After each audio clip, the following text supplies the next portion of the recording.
Егер намаз оқып жүрген жігіт болсаңыз, бірақ бір күнәларды да бір қоя алмай жүрсеңіз, онда не істеу керек?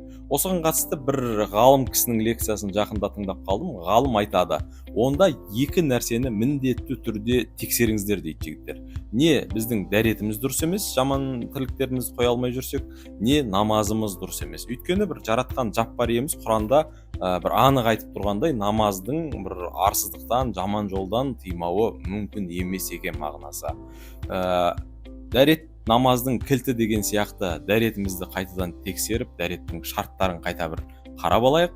Немесе намаз бастарда бір намаздағы ықыласымызды туралап, тіпті намаз оқып үйренейік деген кітапшаны да қайтадан бір оқып шықсақ артық болмайтын шығар деп ойлаймын. Өйткені орнымен дұрыс оқылған намаз арсыздықтан, жаман жолдан, күнәдан тыймауы мүмкін емес екен.